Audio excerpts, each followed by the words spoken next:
right, we are back with another HEF podcast. That is the podcast of the Home Education Foundation, an organization, excuse me, that was started by our beloved founder, Brenda Dickinson, and her husband, Craig Dickinson, just before he passed in the mid-90s, and just after securing the right for home education parents to educate their children themselves. It's a very important right. It's the one that we fight for. It's the one that we fight for it to be recognized. We believe that it's intrinsic, that every parent having their own children can raise them themselves. Thank you very much. But sometimes the good intentions or not so good intentions fail to recognize those rights, and it's important that they are established. And so we are so grateful because public school had become the norm, and the only way that parents could quote-unquote homeschool was to pull a loophole and then enroll in a private school of sorts, and then just keep their kids to themselves and hide them in closets and hope that nobody found them and try to take their chances. And that wasn't good enough for Brenda. That wasn't good enough for Craig. That wasn't good enough for Representative Daniel Webster.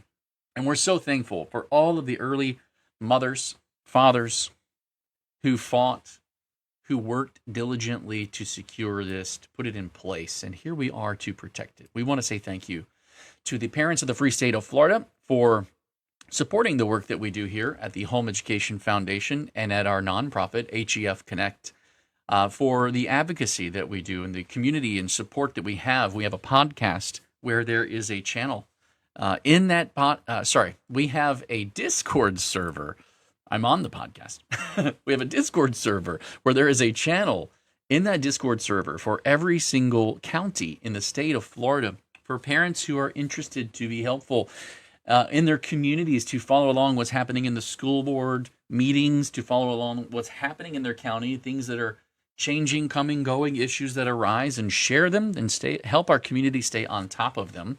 And that's a huge part of the advocacy work that our nonprofit does, as well as helping those home education families connect with pathways outside of the quote-unquote traditional norm of going to college if they want to go to career and technical, or they want to go down some other trade path or certifications and get directly into the workforce. We work diligently through our nonprofit to help find those pathways and connect you with them as well. And that's why we call it HEF Connect. So thank you for the parents who support the work that we do. And thank you to our top sponsors, Arete, FPEA, Fisher Precious Metals, TBHC Group. And here we go.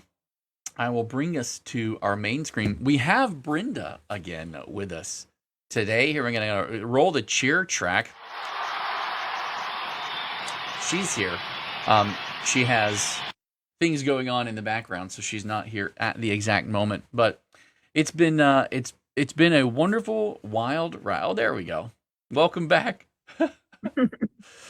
It's been a wonderful, wild ride. I would like to say Happy Father's Day. It's after the fact, I know. But Happy Father's Day to all of the homeschool dads out there. You know who you are. And to all of the parents who, regardless of your education track, are doing your best to direct your children, to direct their upbringing, to choose educational choices, to try to help them succeed later in life, to instill into them the values, the educational need and means to do that. And so our hats off to you. I had a wonderful Father's Day.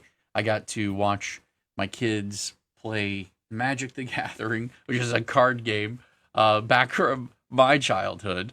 And it was fantastic to just watch them smile and play with all their friends and get together, and their critical thinking and reading cards. Even my 6-year-old, we went down to a tournament this weekend, and he was sitting across from this gentleman who's older than me. I'll just say it that way. And the guy scratched his head at one point and goes, "I'm losing to a 6-year-old."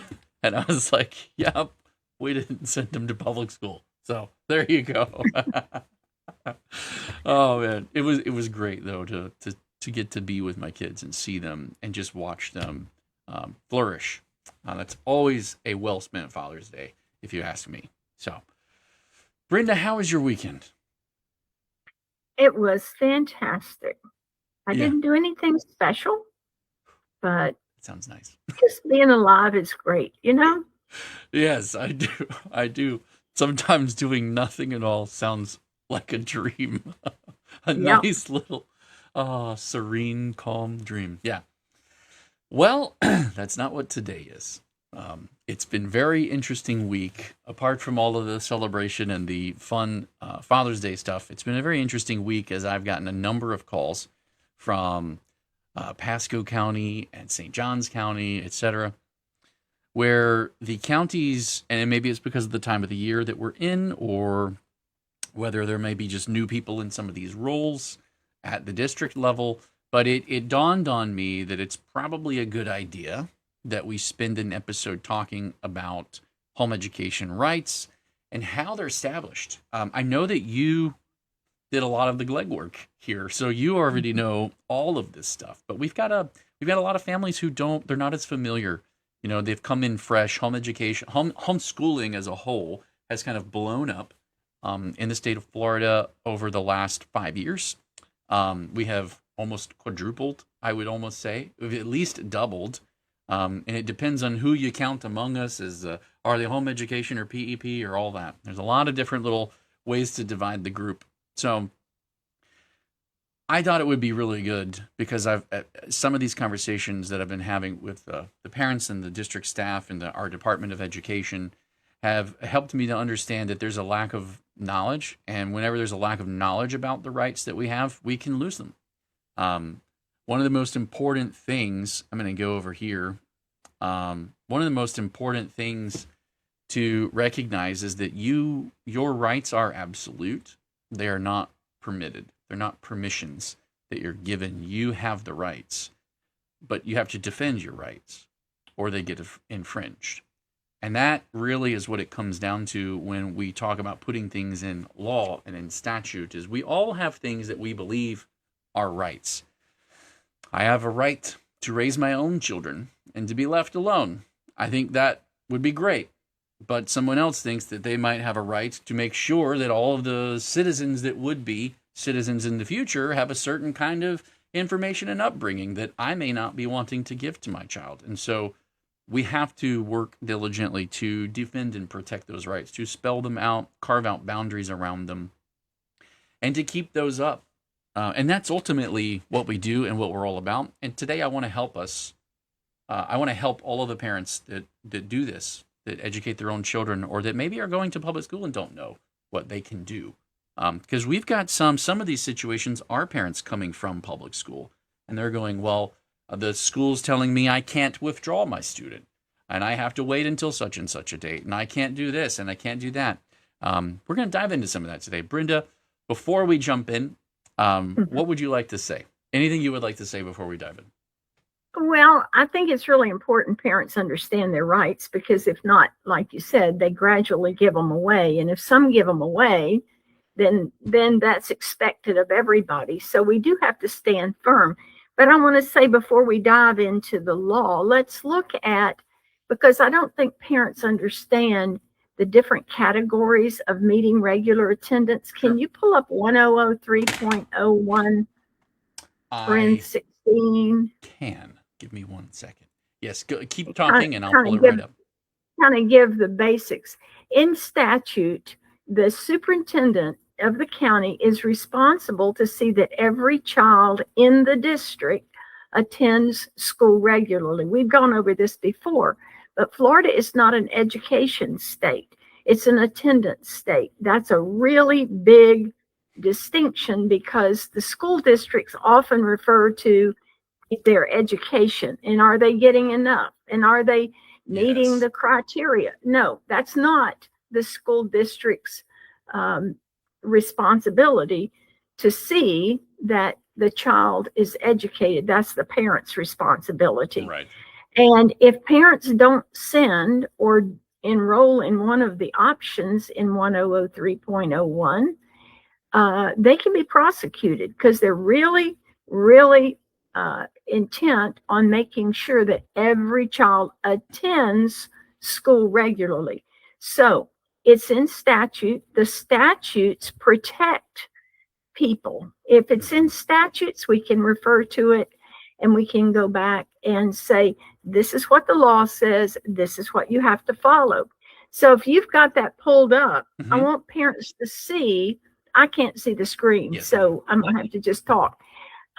It says these are the ways that you can meet regular attendance. Do you want me to read them all? And so, yeah. Public school supported by public funds, parochial religious denominational school, a private school supported in whole or part by tuition charges or endowed gifts, a home education program that meets the requirements of Chapter 1002, a private tutoring program that meets the requirements of 1002, or a personalized education program that meets the requirements of 1002.395. Okay, so there's an or at near the end before the last one, and they're not, all of them are not the same. Each one of those sections has a whole different section of law that pertains to them. Their requirements in the personalized education program, their requirements in the private school and parochial schools. So each section of law has a different regulation. So what we're going to talk about today are the requirements that pertain to the home education program. Yeah, and I do kind of want to back up, and we're going to go a little bit further back and continue what you were just talking about, which is you are the parent and the rights are yours, and how are they established and how do you defend them? And we'll comb through these carefully. And I think what you said is extremely important and valid, that understanding the role the district plays, the role of the superintendent versus the parent, even if your children are enrolled in a public school, your responsibility as the parent, the duty of the parent is to educate their children, to ensure that they are directing their child toward an education. The district has a responsibility to ensure that your child is in attendance, but it's the quality of the education and the kind of education is still fully up to the parent. Obviously, in a public school environment, the state will dictate the curriculum, and that particular system of a public school system is ran by the state. And a home education program, as we'll end up seeing, is ran by the parent. And so there's a big difference there, but it's ultimately the duty and responsibility of the parent to ensure and as the we go through this, to add on to what you said, when we look through this, you'll see often the parent. It's not the superintendent. In fact, the superintendent's put in his place. Yes, so. We're going to get to that. I'm excited. In fact, we start with our very second slide. It says your rights are absolute, not permitted. The school district does not grant you the right to homeschool. You direct it. They record it. This is very important. As a home education parent, you are the one directing the education of your child. They are recording it. Let's look at this statute here. 1014.04. This is the parental rights, the Parents' Bill of Rights. Did I say that right? I think so. And this is the parental rights section. All parental rights are reserved to the parent of a minor child in this state without obstruction or interference from the state, any of its political subdivisions, any other governmental entity, or any other institution, including but not limited to all of the following rights of a parent of a minor in this state: the right to direct the education and care of his or her minor child, the right to direct the upbringing and the moral or religious training of his or her minor child, and then further on, the right to, as an alternative to public education, private school, including religious school, a home education program as authorized by law. So this is very important. You as the parent are the one directing the education and the upbringing of your child, and that's established here. Now when we move over to 1002.01 and we talk about definitions, this is where we look at what is a home education program. If I'm directing my child to one, what is it? So the definition of a home education program means the the sequentially progressive instruction of a student directed by his or her parents to satisfy the attendance requirements. So the parent is the one doing the directing here. And that is why we had the original slide that says you, as the parent, direct it, they record it, because the parent is directing it. And for this is also the registration of a home education program is solely for the purpose of satisfying attendance requirements. So it's very, very important that we look at what that means. So we're going to move over now to 1002.41, which is the chapter of statute that was referenced that protects or defines a home education program. And at the very, very beginning of this statute, it reads, home education programs as used in this section. The term home education program has the same meaning as in 1002.01. A home education program is not a school district program and is registered with the district school superintendent only for the purpose of complying with the state's attendance requirements. Let's be very clear that a home education program is not a school district program. It is registered with the school district superintendent only for the purpose of complying with attendance requirements. That's critical. That means there's a scope and a limitation to that scope. And the entire point of registering your home education program is simply to satisfy the attendance with the district. Is there anything you want to add, Brenda, before we move, or keep rolling? Well, I think that they need to know that that sentence was added to make sure that this was after the law was passed, to make sure that the superintendent understood that they were not in control of a home education program. I think it's interesting the way that you helped pull this together, and the fact that in both the definition and the very beginning of the intent of the statute, in both of those places, it says the same thing, which is simply to satisfy attendance requirements. It's very much spelled out. This is very important, and it should be very empowering to a parent to realize that the superintendent does not lord over you. You are not a part of their kingdom and domain that they run, and you must serve the system.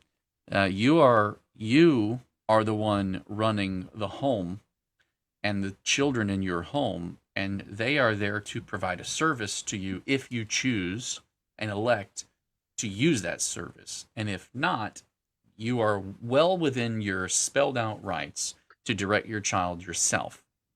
This is very important. So we'll keep moving a little bit further down in the same statute, 1002.41, parens A, it says, the parent, as defined in 1000.21, who establishes and maintains a home education program shall notify the district school superintendent of the county in which the parent resides of his or her intent to establish and maintain a home education program. Notice must be in writing, and there's some additional information. I want to be very clear about the language here. The parent establishes the home education program. The district does not establish your home education program. The parent establishes and maintains the home education program, and they shall notify the district. So the district's role is to take note. So the parent does the directing, they establish it, they maintain it, and the district simply takes notes. That's a very interesting position to be in. And by law, this is exactly what the statutes say the role is.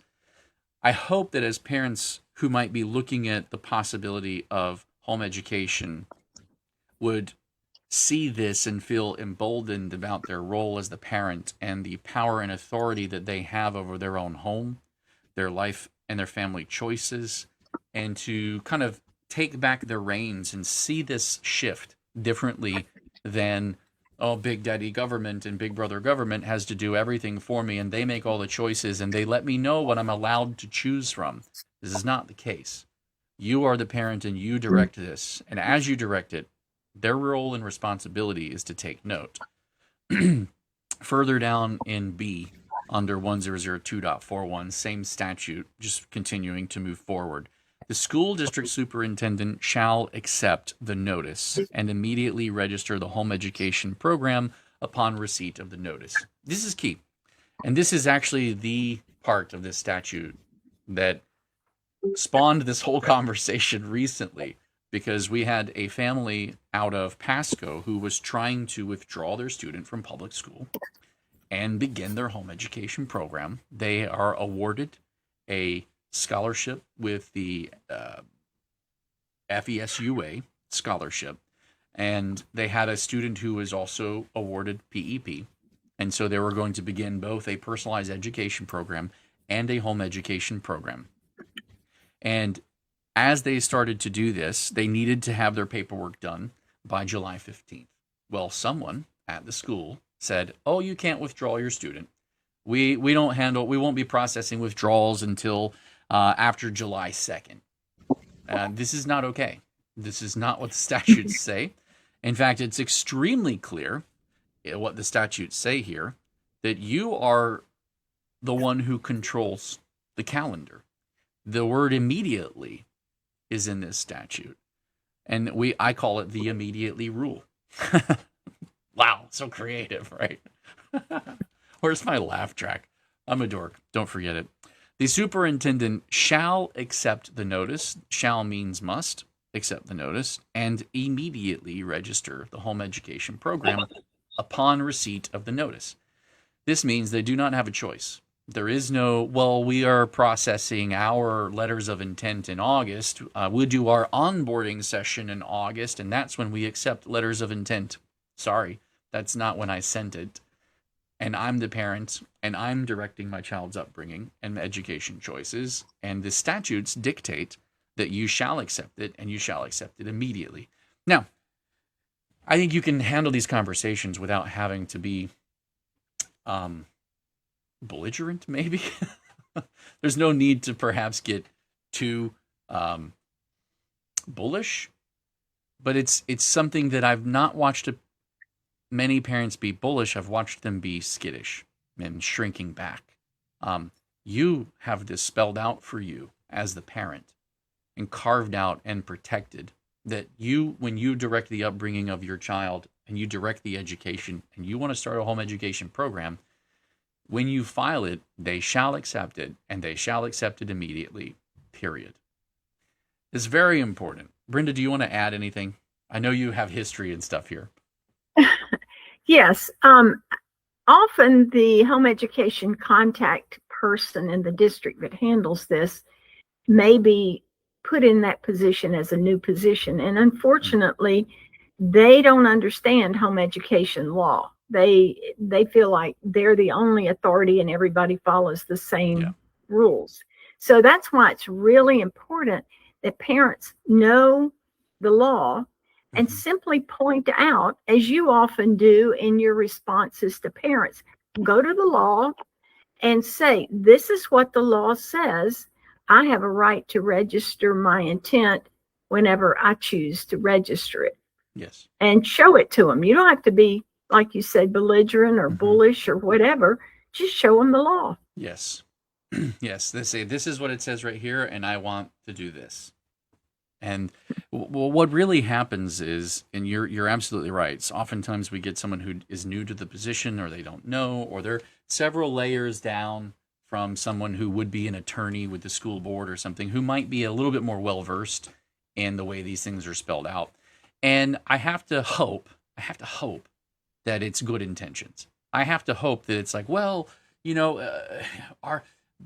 it works better when we process them all together, or we do this and we have a whole systematic approach, and that helps us be efficient. And, we really do try to help the parents with this and that, and we have time to do that with them. And I hope that it's on good intentions, and I hope that it's not because they want to delay parents who are pulling their children from public schools and choosing some of these other options because they want to keep the money in the schools. And if they delay it, I hope that it's good intentions. But whether it's good intentions or not, the letter of the law is very clear, and the parent has the power here all of the power. The superintendent shall accept the notice immediately. So if you direct your One thing I want to Mhm. say, especially with UA students, often their intentions are, because of what they've been trained and what they've grown up in, is that the parent cannot meet the needs of a special needs child like the school district. Sure. However, they're completely wrong. Yes. It's what they've been indoctrinated with. It's actually the other way around. Exactly. Yeah. Exactly. And when the UA, it was then the Gardner Scholarship, came into existence, they limited the number of scholarships that they would give out, and parents were just demanding more because they knew their child, they knew what that child needed, and the school district was not providing it. Even though the school districts say we have to provide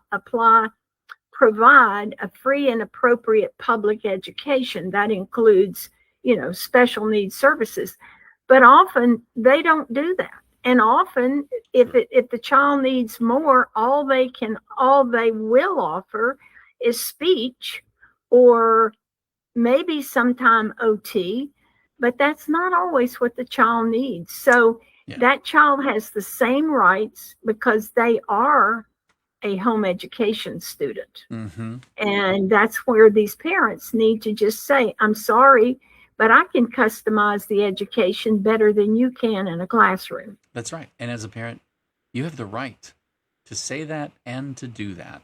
And that is a beautiful thing here in the free state of Florida. And I just want to say thank you while we're paused. Let's say thank you here to you, Brenda, and to all of those early ones once again who fought to get all of this spelled out. Such wisdom and foresight and protections in place. I love how you worded all of this. Katie Lane says, often it's also group speech or occupational therapy, not individual. I was thinking that whenever I had a wonderful conversation with one of our Discord members this past week, and she was recounting some of her, as she works within the public school, some of her experiences, and I'm just floored. Parents, you have the right. It shall not be infringed. When you name it and claim it, here the Florida law backs you up. Okay? The superintendent shall accept the notice and immediately register the home education program. I want to look at another part of that same statute, and I've quoted it here on the screen, but it says the district may not require additional information or verification from the parent unless, I'll get to the unless in a second, but this is very important. When you file, the district may not they may not require any additional information or verification. That does not mean that they cannot request it. And this is where we get into language that's important, because I think over time we get used to getting a request from an authority figure and taking that as this is a mandate. I know my children do this with me. I'll request sometimes that they not watch this show because I think it's dumb and I don't want their brains filled with dumbness, right? But that's not the same as me saying, absolutely no, do not ever watch that show. It's a bad show. And it was interesting because my kids got to grandma's one time and they were like, oh, that's a bad show. We can't watch that show. And it was really just one of these dumb kids shows where the main character falls apart all the time and has like a pitches a fit and then tries to pull it all back together. And I'm like, I'm not teaching my kids that is how we respond to life's difficulties. And so I was like, we're not watching that show. Please, let's not watch that show. But it's very different. A request and a requirement are two completely different things. The district may not require any additional information or verification from the parent. That doesn't mean they can't request it. So you as the parent, if you're coming out of public school or a private school or another environment and you're registering your home education program, there is information that you provide to them, but it is not the same. It is not the same as what they request of you, and they can request it. That's okay. It's okay for them to make the request, but they can't require it. Brenda, you want to chime in, I can tell. Yeah, we had to fight really hard with some of the districts a few years ago, maybe 15 or 20 years ago, because they wanted an email address and a telephone number of the parent and things like that, which most parents don't mind giving that information. However, we made them say this is optional on the form so that parents know they don't have to give it. So if your district has changed their form recently, and Jason can't keep up with 67 districts, so it's really important that you come alongside him and let him know when one of these things happen. You can take care of it and point out what he's going to tell you in a few minutes. But we need some ambassadors out there that are going to help us protect the law. And that's exactly why we have a Discord server with a channel for every county, so that parents who get wind of things like this can post them and let other parents know all kinds of things. This conversation recently with St. Johns County led to them asking, well, should we add this language to our forms as we do this? And, you know, I looked at the form, and I don't think the form requires any changes. I think their internal policy requires them to understand that it's a request they're making of the parent and not a requirement.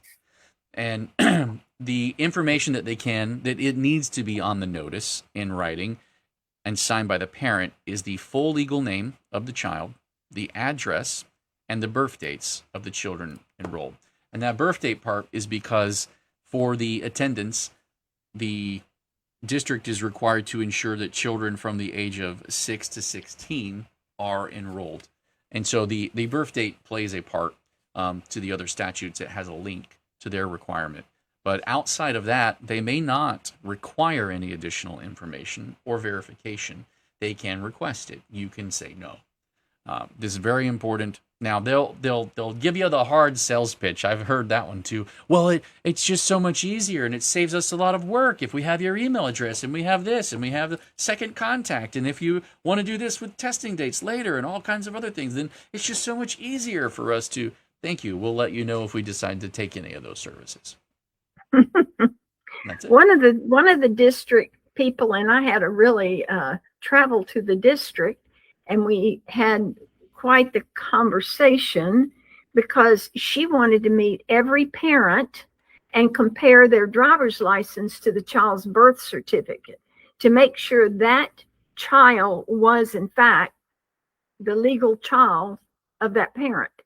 Wow. And we thought, and that's why that phrase about they can't ask for more information is in the statute.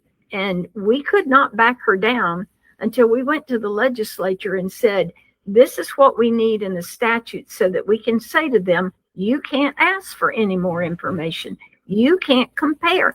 And the reasons were she was trying to protect children, but we clearly said, that's not your job. That's the job of DCF. If a parent is doing something that is detrimental to a child, it's not the school district's responsibility. Yep. So that's how that language came about. And it's a brilliant stroke, because I have noticed, Brenda, that there are good intentions. You know, I've listened to the superintendents from different districts get up and speak in committee meetings, and they have wonderful things that they say about how their district is like a big family, and they take care of those kids like they're their own. And there's all these really wonderful, flowery community rah hoorah things. And I cringe, to be honest with you. I cringe. That's almost like, you know, I don't mean an offense by this, but if you take one, it's probably good. But there are, you know, cat moms out there who on Mother's Day want to celebrate being a mother because they have cats. That's not Mother's Day. It just isn't. It's not a family. They're cats. And the children aren't theirs. The superintendents, the district personnel, the staff, the teachers, the principals, the children belong to the parents. That's the family, the real family unit. And it's hard because they see such difficult things. I worked in a Title I school for a couple of years, and while I was in college, and I've seen really difficult, very, very difficult things. It's tough. The challenges, the lives these kids lead before 7 a.m. and they step into a public school. I get it. it is very hard, but they're still not family. They have a job, they're paid to do a job, and that job has limitation in its scope. The kid still needs a parent, sure, and it's the parent's duty, 100%, even if the kid is still going to public school for their education. But that doesn't make any of the public services a replacement for the parent. That's critical. That's absolutely critical to understand. And they may request some of that information, but they may not require it. And they may have great intentions to protect the kids and to ensure this and that and blah, blah, blah. But they're not the parent. And they have a job to do. And that job has a description. It has limitations. And sometimes what they're expressing, like Brenda said, is actually the job of someone else, like a sheriff or a deputy, someone who can see what's happening. And there are other things in place, other laws in place that dictate some of those more difficult circumstances. Not the teacher, not the principal, not the superintendent. That's very important to understand that rule and start to see that divide. There is a part of this statute that's worth noting. I'm going to back up just a hair, and it says the superintendent shall accept the notice immediately and may not require additional information from the parent unless the student chooses to participate in a school district program or service. There is an unless, and it's unless choice. Unless the student chooses to participate in a school district program or service. At that time, when you choose it, they may require additional information for sports or enrollment in a specific class or an extracurricular activity or a club. And so they have insurance requirements upon them and all kinds of other things that if you are participating in one of their programs, you will need to provide them with the information required to participate in that program. Your choice is to participate in that program or to go do your own thing. And when you choose to participate in that program, they do have information that they require when it comes to testing and extracurricular activities or other things. And so that's not to say that the parent never has to give them any more information ever. This is about the origin of your home education program and what is required. And that's it. Full legal name, address, and birth dates. Done. Brenda, do you want to add anything to that? Nope. Okay. Dina says... I'm not, me nor the superintendent's going to add anything to that. That's right. That's right. That's right. Dina's in our comments, and she says a Pasco Elementary just replied to a new home education mom and told them that they won't withdraw her until they get confirmation that one child is registered with Pasco for home ed and the other child gives proof of PEP award. This is an overstep, she puts in capital letters. Second email saying no without saying no. Yeah. They don't understand. The parent, that person at the school district needs to call the home education office and ask if that child is enrolled in a home education program. Because going back to the superintendent has the responsibility to make sure every child attends school regularly. Mm-hmm. So the district has some withdrawal codes. Yep. There's a withdrawal code in their system that says you've been withdrawn from public school into a home education program or into a PEP program. And while we're on PEP, there is something, and I can't remember exactly because I don't deal with it at that level, that the Step Up for Students in AAA will give some sort of paper that says the child is enrolled in that program, isn't there? So inside the dashboard, there is a proof of enrollment typically. I haven't looked at the dashboard recently to know where that looks like. My wife handles ours for our children who have PEP. I will say that there is a process that the Department of Education, the school districts, and the SFO has, and it's posted on their website. We have it posted in our Discord as well, where you take the withdrawal form and it gets filled out, and everybody then, the different entities involved, take that clean withdrawal form and use that to ensure that nobody is doubling up on the enrollment or where the money follows the child. Well, that's for the payment issues, but I'm just saying that there is a requirement within the school district for them to make sure that the child is withdrawn, and they need a withdrawal code. That's sort of protective of the parent, because if you don't tell them where you're withdrawing and they can't prove it, then that makes you a truant or a parent of a truant. So, right. Yeah. So to that extent, I would recommend that this person just ask that they check with the home education office and be sure, if you are withdrawing your child, that you are already enrolled in a home education program. Don't make a gap there. Yeah. Dina says normally there's 30 days before or 30 days after to register. If you're just coming from home and your child is young, or coming from out of state, you've never been enrolled anywhere, you can sign up 30 days before, 30 days after. But if you're withdrawing from a public school, you're already on their radar screen. Yeah. So I would say go in with your document, show them the letter of intent, or email it, however you communicate. And from PE, have that in place before you withdraw. Yeah, Dina is saying that the Pasco District Home Ed Office won't accept the intent until after mid-July.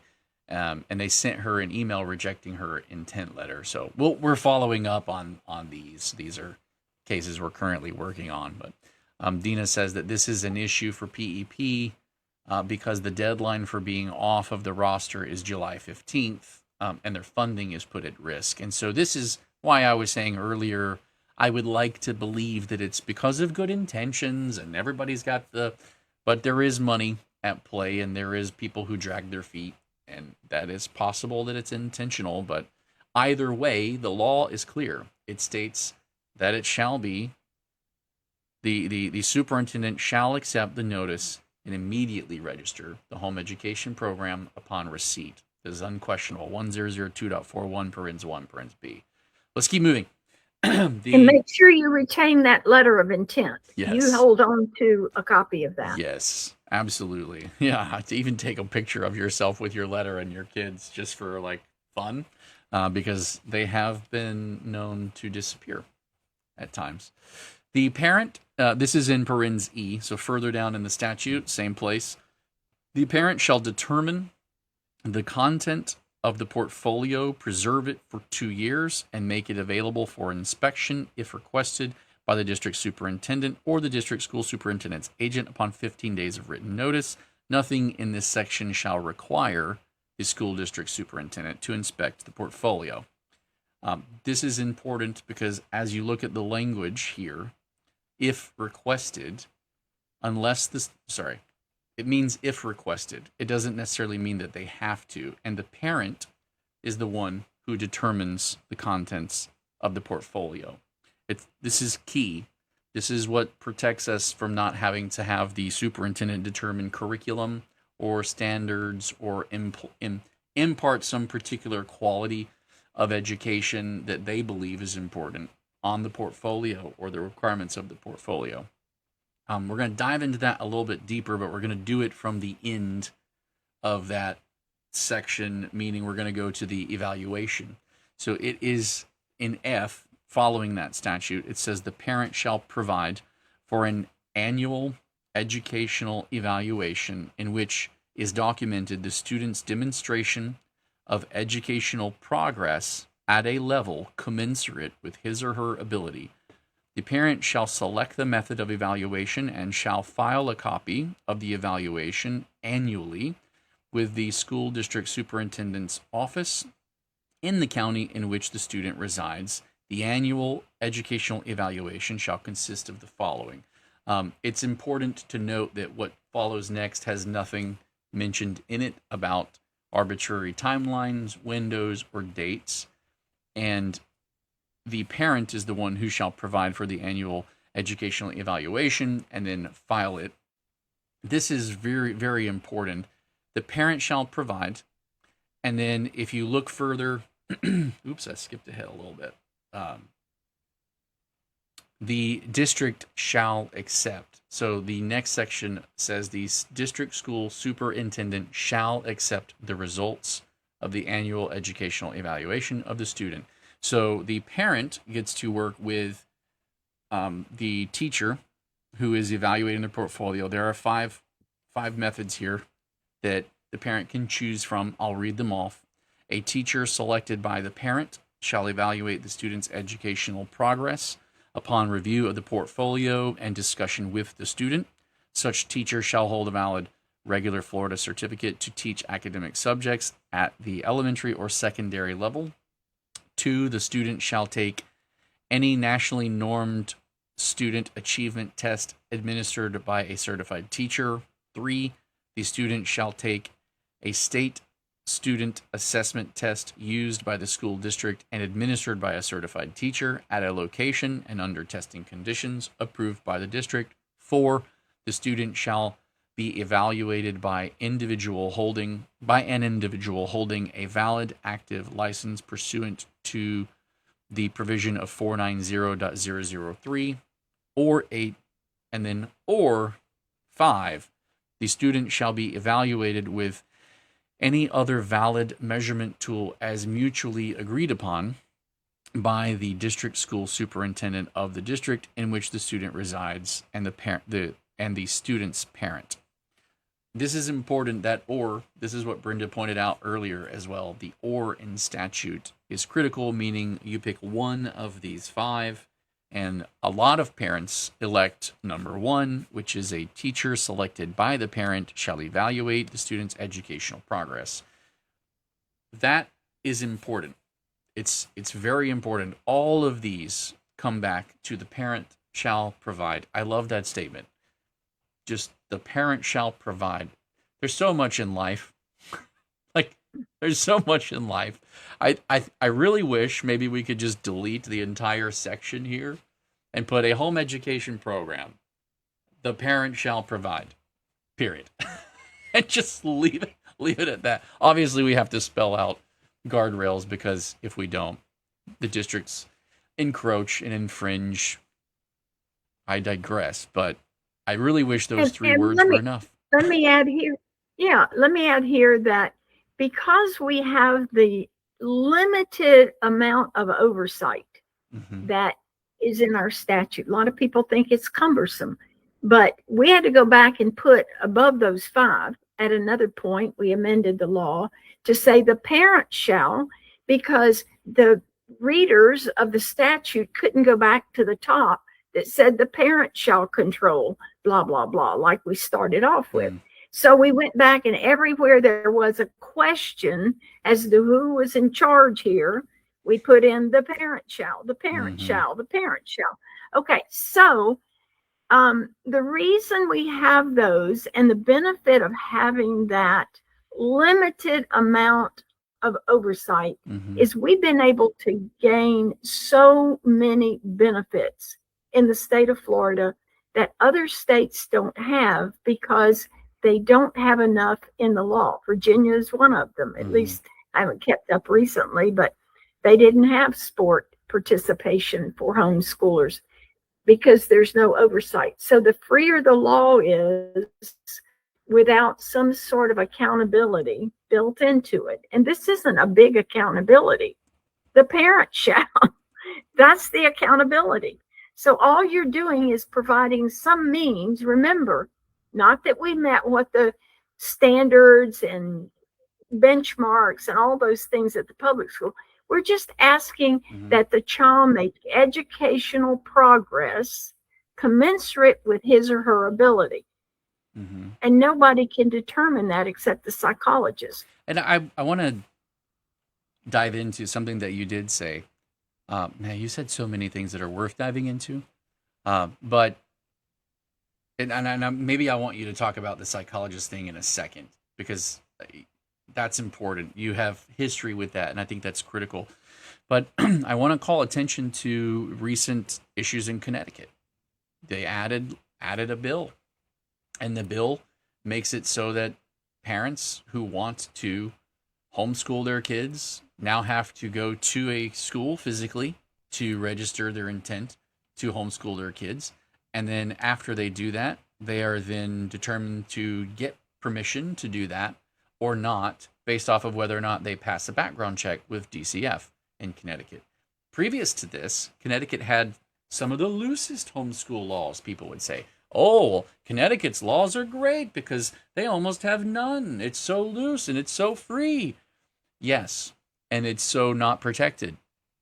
The parent here has very spelled out in the state of Florida, has very spelled out and protected rights. Remember how we talked at the beginning that you have the rights, yes, but if you don't guard them, if they aren't protected, if they aren't spelled out and reinforced and recognized and forced to be recognized, they can be infringed upon. And it's a lot easier to go from no laws govern this, we're the free, this state has very little regulation, to, oh man, now we finally have some and they really suck.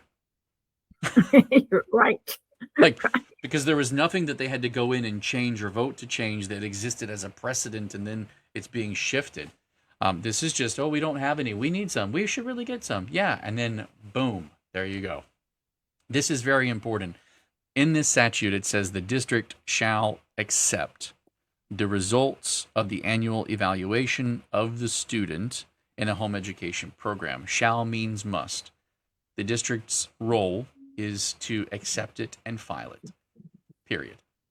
The parent gets to direct it. The parent chooses it. The parent is responsible for providing it. It's the duty of the parent all the way across the board and their right to do it. The district simply has one role here, to be a clerk, to take the letter of intent and to accept the letter of intent immediately, and then to take the annual evaluation as note that they are, yes, still home educating, and move on. And that proves annual attendance. That's why we have that role of turning in some type of evaluation, because that's your year to show that you were enrolled for attendance purposes. Mm-hmm. Now, you spoke a minute ago. Yes, you're absolutely right. You spoke a minute ago about the psychologist.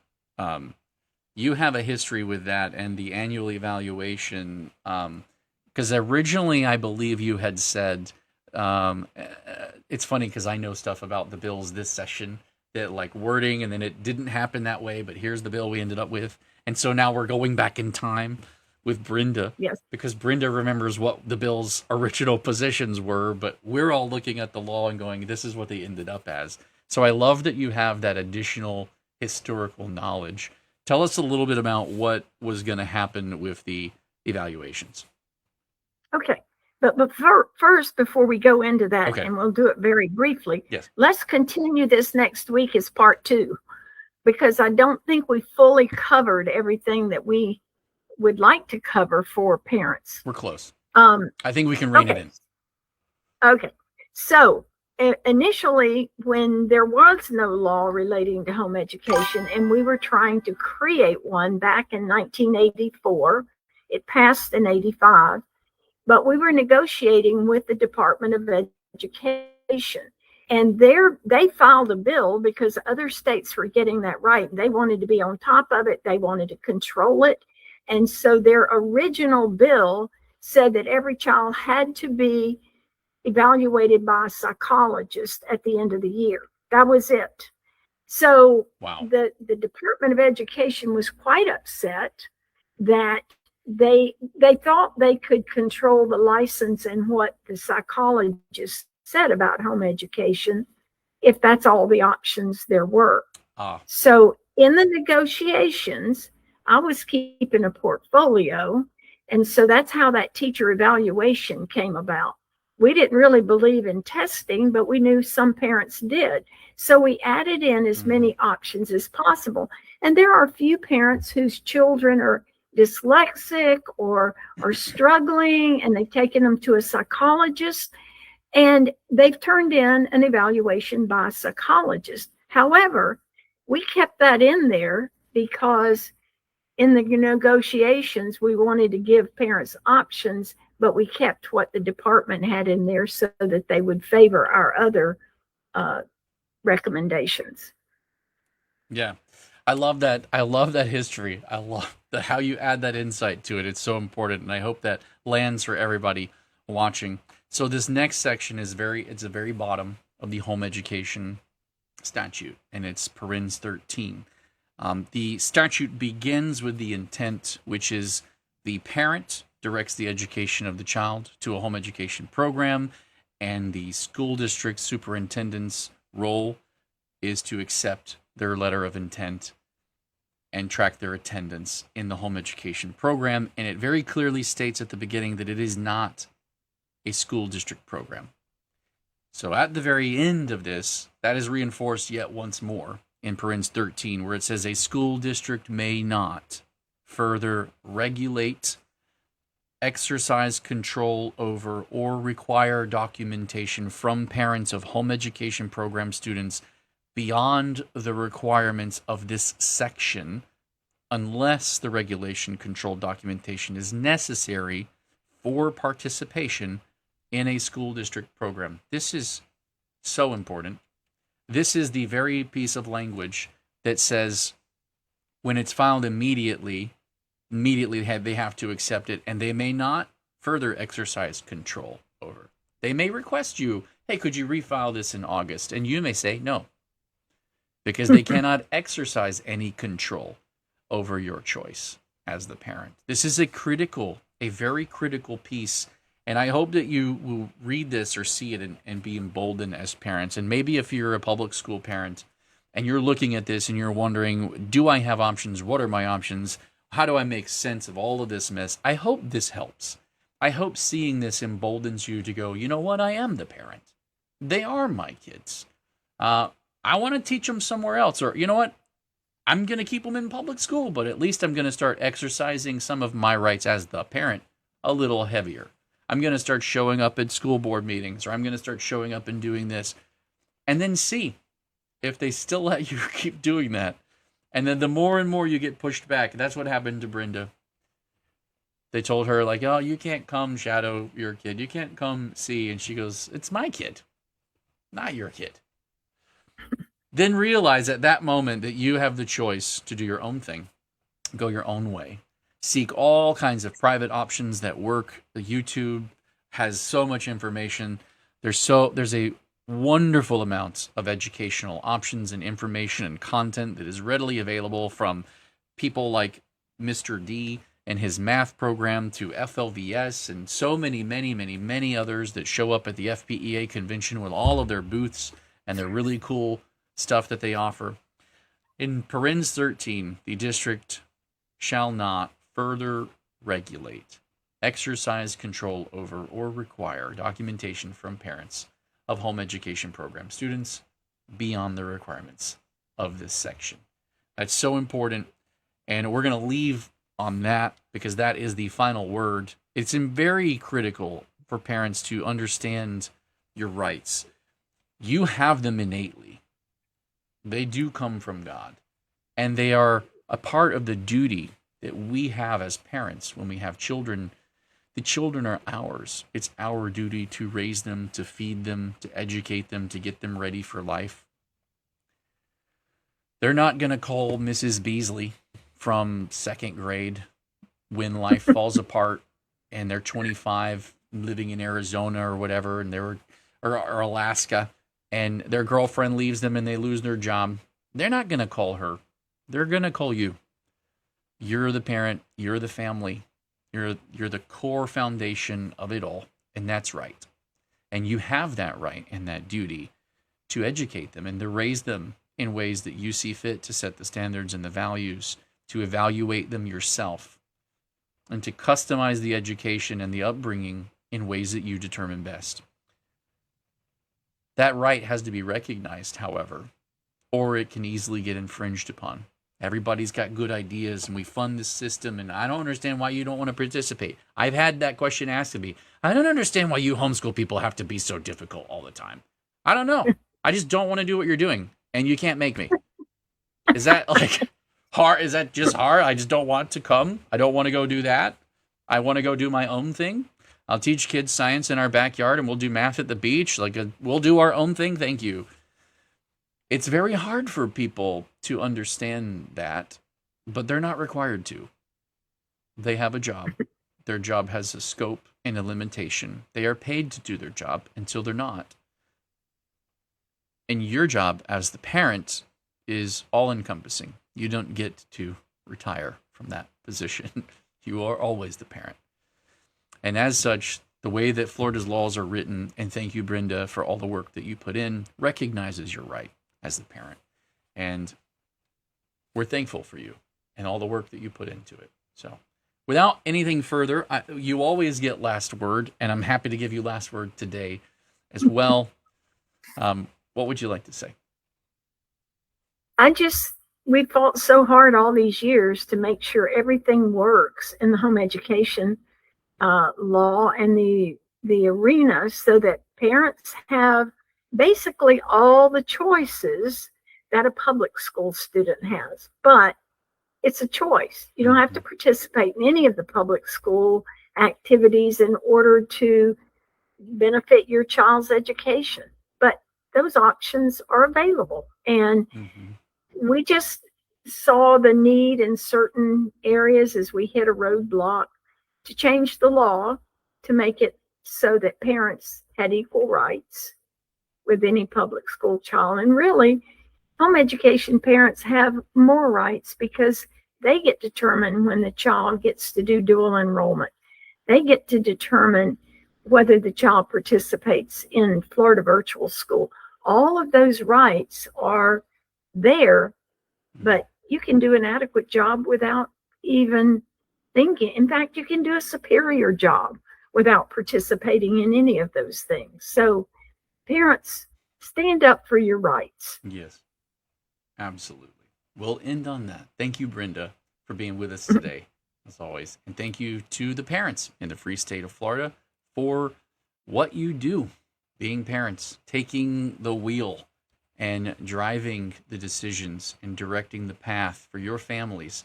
We cheer you on as we become your voice in the Capitol and lobby for your rights. We also thank our sponsors, our top sponsors, FPEA, Arete, Fisher Precious Metals, and TBHC Group. We wish you all a great Monday. And if you haven't joined our Discord, we highly recommend that you do that. We will be posting this video in there. It'll be saved. It'll be shareable. We also will have this podcast up on Rumble, Spotify, YouTube, Apple, etc. There is so many places to find it and share it to make sure that others can benefit from it as well. And until next week, enjoy that home education life.